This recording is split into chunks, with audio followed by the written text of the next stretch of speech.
Former Speaker of the House, Newt Gingrich, joins us now. So, Newt, you've been studying these people for many, many years. Where do you see the Democratic Party right now today?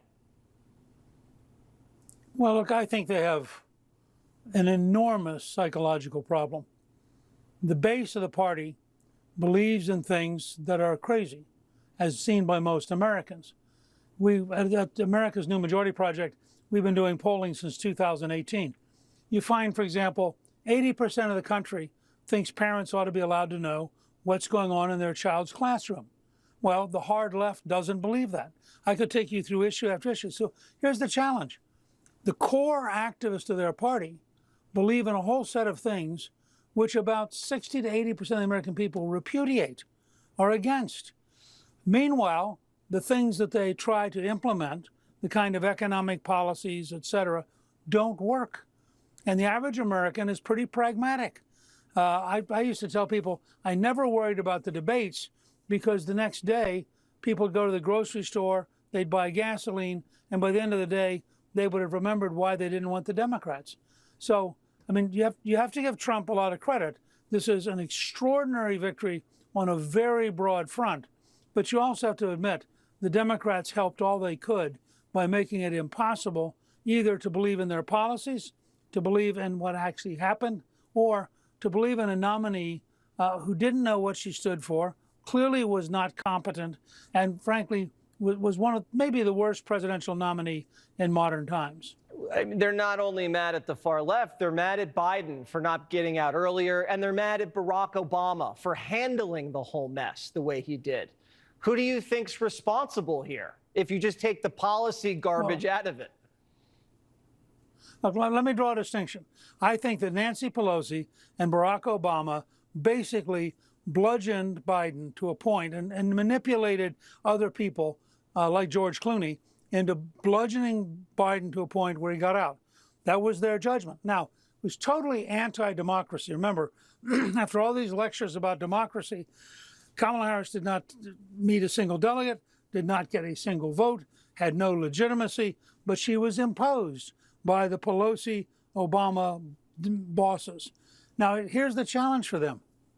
One, they failed, period. And two, when I watch, as you showed it a minute ago, when I watch Joe Biden smiling, I'll tell you my personal belief. Yeah. 3 weeks ago or 4 weeks ago, Jill and Joe got together one night and said, you know, wouldn't it be great if you were the only person ever to beat Donald Trump? And they thought, you know, yeah. And remember the big rally in front of the White House? Yeah. I mean, I think this is so unbelievably despicable. She had 70,000 people in front of the White House. Joe's in the White House behind her. She doesn't invite him down. She doesn't give him any sense of dignity. And guess what? Halfway through her rally, he calls all of the Trump people garbage. Now, do you think, as a guy who's been in politics since 1972, that Joe may have known that would trump her, that would ruin her entire night? And do you think he probably felt kind of good? You don't invite me, baby? Let me show you what that cost. Just a thought on my part. So who takes over now? If it's not Barack, Nancy, Chuck, the same old crowd, Chaos. Who owns the throne? Well, Hakeem Jeffries has the best chance because he'll have the largest single block. Schumer, people have to start asking themselves, should Schumer really remain leader in the Senate? A bunch of governors will dance around. But the truth is, for the next couple of years, the real question will be Donald Trump. If Trump governs well, if he gets things done, and I have to say, I think that picking Susie Wiles today was a brilliant choice for chief of staff.